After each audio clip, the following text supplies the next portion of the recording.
Salamlar hər birinizə. Bu gün qara qələm portretlərində istifadə etdiyim ləvazimatları sizə təqdim edəcəm. Burada ilk öncə kateqoriyalara bölək. Karandaşlarımız bizi gözləyir. Karandaşlar var. Daha sonra yaymaq üçün fırça, pambıq. Daha sonra yaymaq üçün salfet. Sonra pozanlarımız var burada. Və saç çəkmək üçün var. Bunların istifadə qaydasını göstərəcəm və yaymaq üçün digər vasitə sıxışdırılmış kağızlarımız var.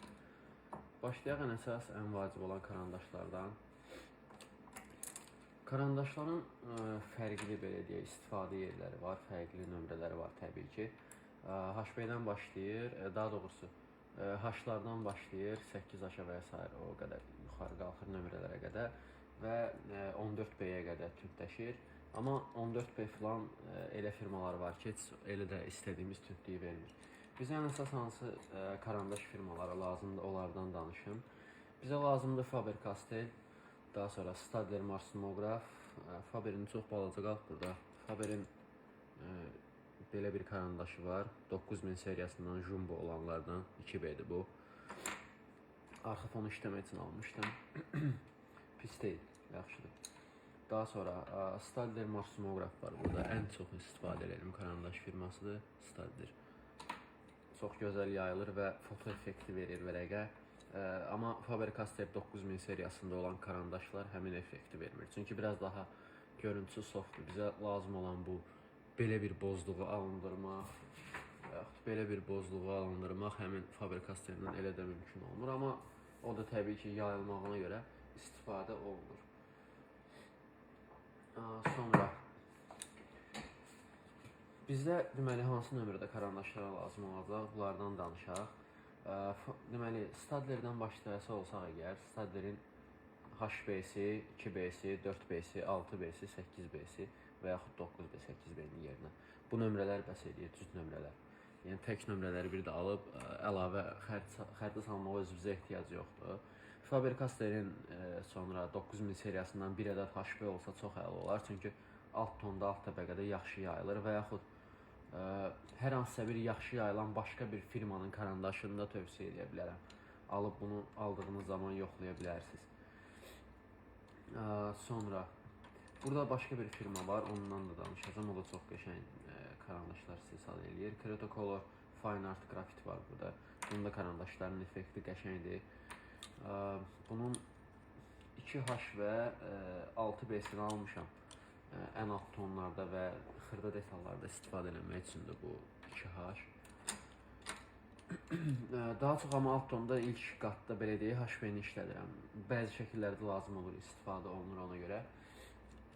Sonra karandaşlardan var bizdə burada əlavə olaraq ağ karandaş, Faber-Castell'in pasteli var burada, pit pastel, medium bir ədəd bu var. Sonra bir ədəd də bunun eynisinin qarası var.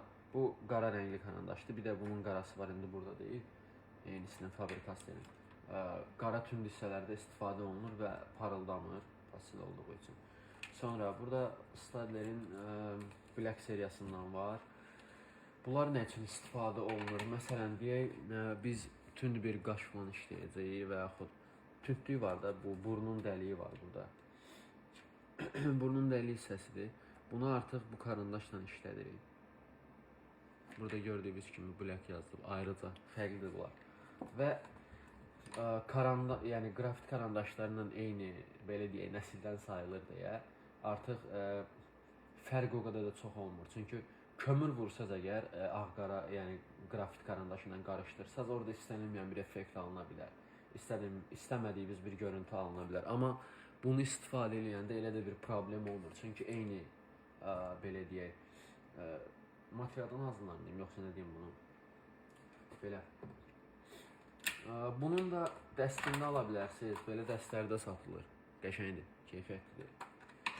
Yox, desəz ki, dəstini ala bilmirəm. Onda bir ədəd 6 və yaxud 4, bir ədəd də 8B, 8B onu mütləqdir. Bir ədəd də 8B-si, yəni bütün işlərinizi görəcək, çox keyfiyyətlidir.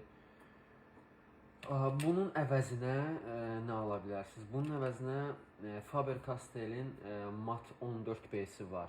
Onu da ala bilərsiniz. Mat yazılır üstündə. Parıldamır. Ondan alıb istifadə edə bilərsiniz. Sonra keçək yaymaq üçün vasitələrə. Yaymaq üçün vasitələrimiz var burada. Fırçalar makyaj fırçalarıdır. Daha yaxşı yayır rəsm ləvazimatından. Çünki yumşaqlığı falan fərqlidir və sıxlığı fərqlidir.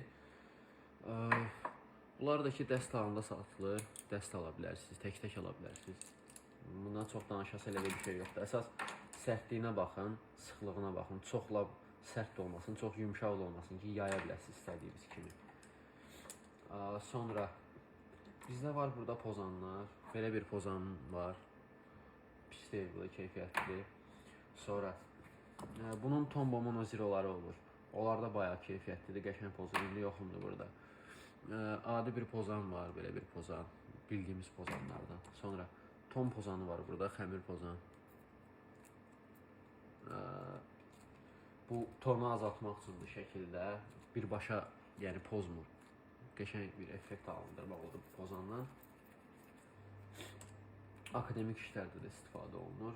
Və ən vacib, realizmdə, qara qələmdə istifadə olunan ən vacib ləvazimatlardan birinə gəlirik. Bu da elektron pozanıdır. Niyə görə? Çünki bəzi kiçik detallar var ki, onu Tombow Mono Zero ilə belə pozmaq olmur. Pozmur yəni daha doğrusu. Bu amma elektron pozanlar isə çox keyfiyyətli bir şəkildə pozur. Ucu da pisləşəndə bir taxtaya falan qırağını belə saxlayıb sürtüb təmizləyə bilərsiniz. Bunlar da bayağı keyfiyyətlidir. Bütün incə detalların məsamələri falan işləyərkən işlədilir. Məsələn, bu parıldayır burada. Məsəl üçün, bu şəkildə istifadə eləmişəm həmin o detallardan. Həmin pozandan istifadə eləmişəm.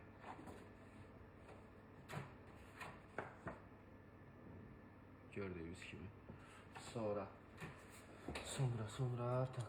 bizdə burada yazmayan qələm var və bir ədəd də belə dəmir var. Bu da saç çəkimi üçün, bığ çəkimi üçün falan istifadə olunur. Məsəl üçün yazmayan bir hissənin üzərində haradakı ağlığı var, o hissənin üzərindən gedilir. Məsələn, burada eləmişəm. İndi görəcəksiniz. Bu hissə. Burada birinci altdan getmişəm bundan və yaxud bundan. Bu biraz daha nazikdir. Və yaxud bundan. Daha sonra üzərindən karandaşla tonlamışam və yayırsınız üstündən və lazım olan görüntünü əldə edirsiniz rahatlıqla. Saç çəkimində çətin olan sadəcə vaxt almasıdır. Elə də çox da çətin bir şey yoxdur. Saç çəkimində bir-iki başqa texnika da var. Onları da indi izah eləyəcəm videoda, digər videoda. Bu ləvazimatlarla bağlı idi. Daha sonra yaymaq üçün vasitələrimiz var. Pambıq, fırça dedik. Sonra salfet var. Salfet biraz daha tünd və arxa fon falan yayında istifadə olunur. Eləcə də fırça. Fırça həm açıq, həm tünd, həm də arxa fonda istifadə edə bilərik. Qaldı ki, pambığa. Pambığı ilk üst tonu olur ha, ən açıq.